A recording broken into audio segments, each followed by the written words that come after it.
Hello and welcome. Well, here we are witnessing these protests that are occurring around the world, especially in Canada, Australia, and here in New Zealand at the moment. There's this kind of general energy that's been created by the truck drivers of our world standing up against what they believe is against their human rights, and so they have created this great force of power and momentum that has been supported by the people. So this is a really good sign of our planetary awakening, that the general population is standing up now and saying, no, I don't comply. And this is how we wrest back our sovereign rights, our authority to be here in our humanity, in charge and responsible for our own body and our own life and that of our family.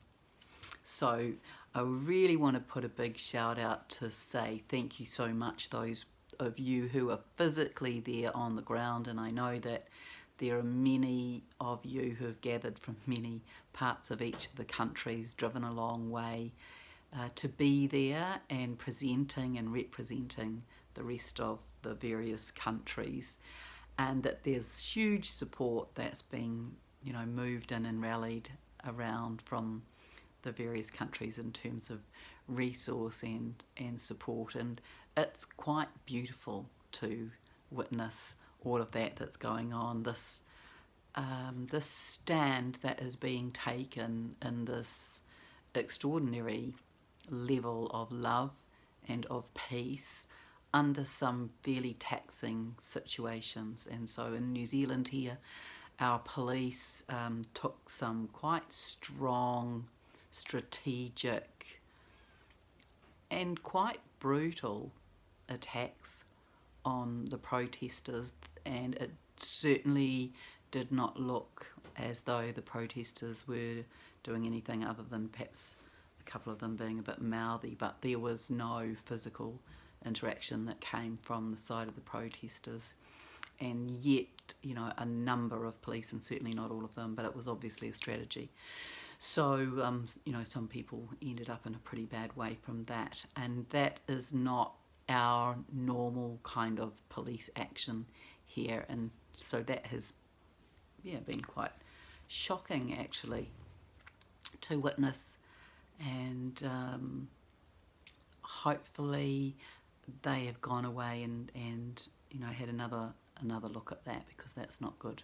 That is not how we want to be as a society.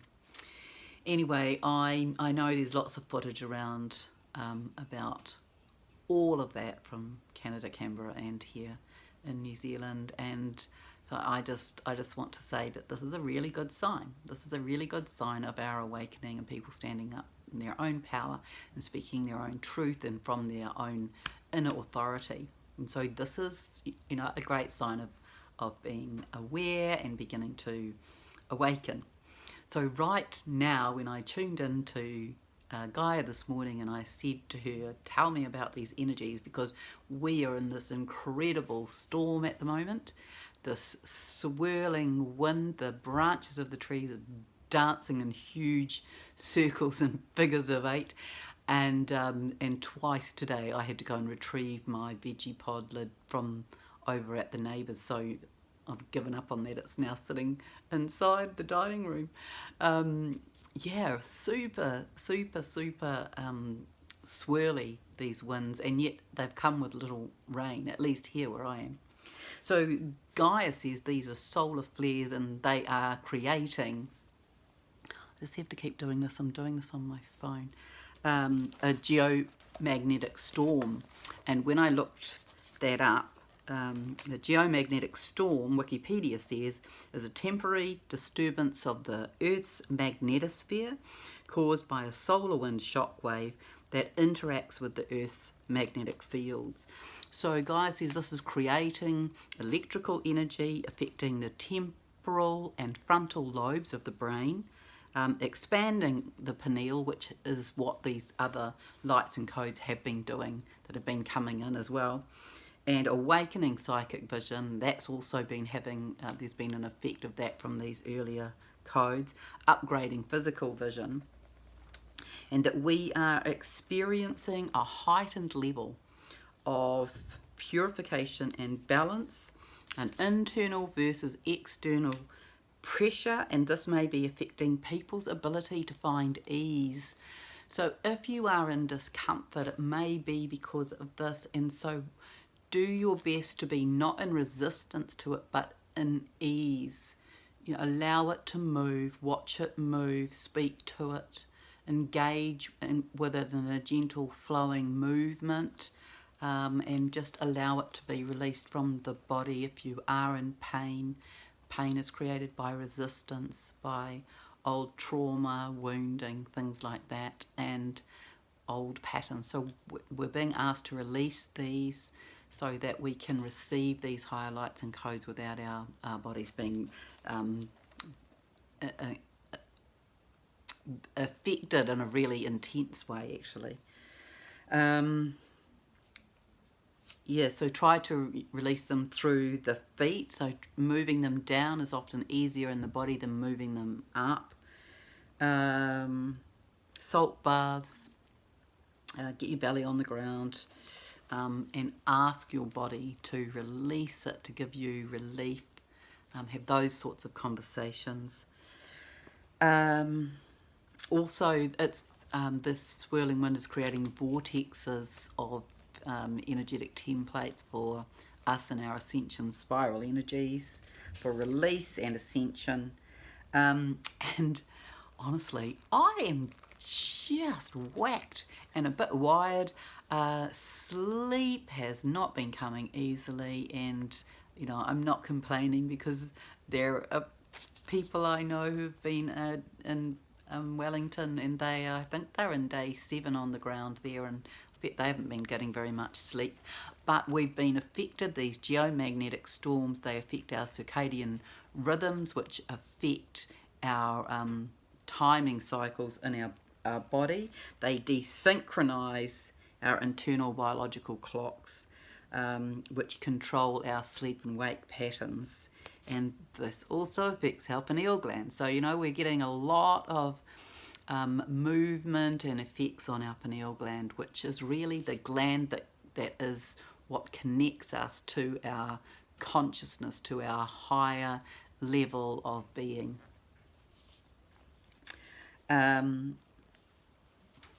Gaia said this to me.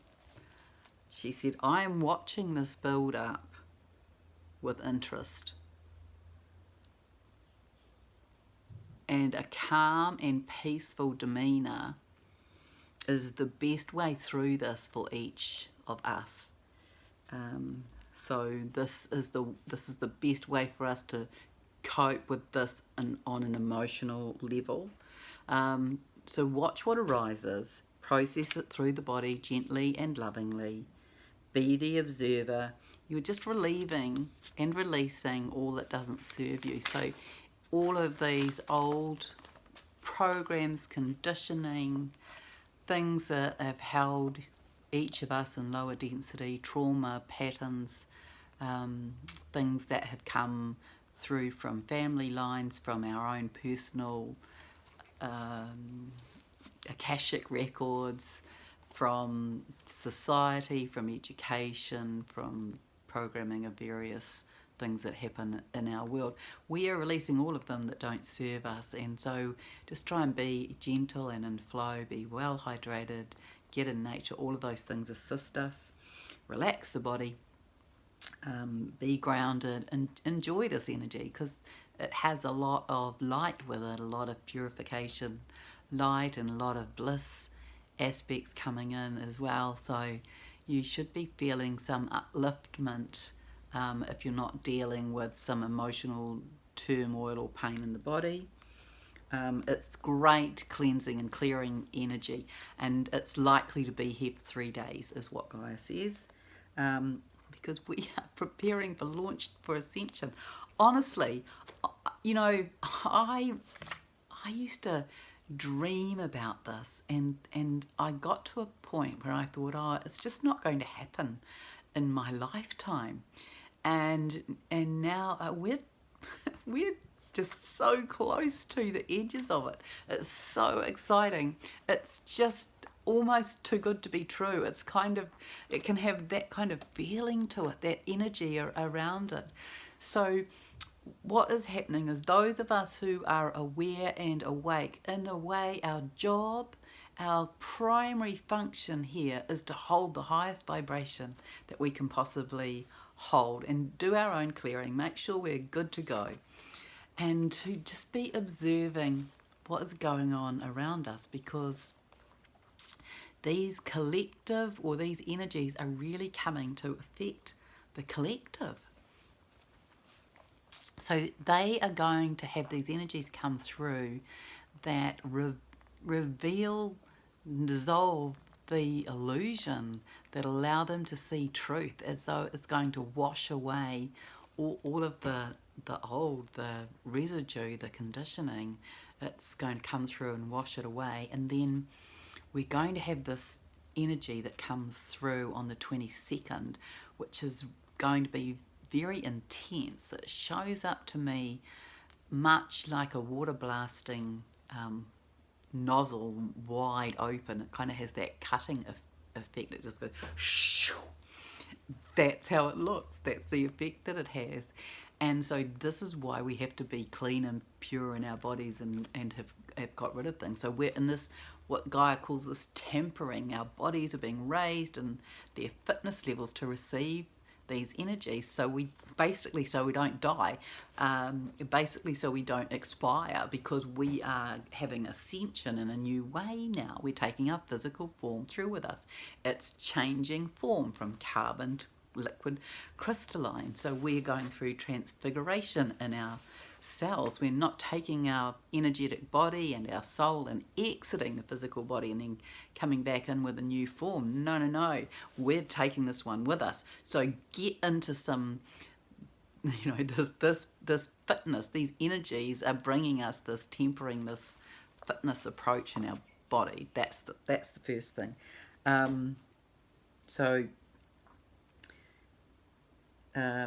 Yes, so there's going to be this kind of eye-opening, awakening for the masses, where false illusions will be washed away. And so it's very much going to be this en masse collective, incrementally prepared.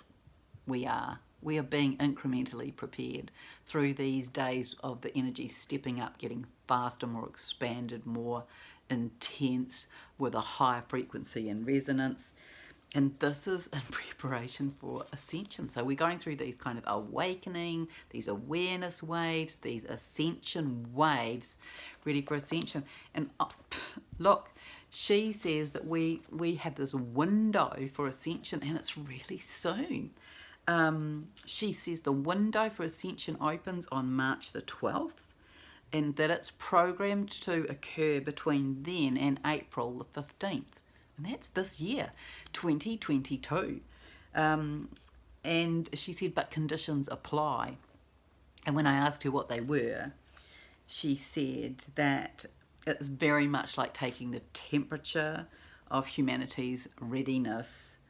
So we prefer also to give a window, she said, because it's...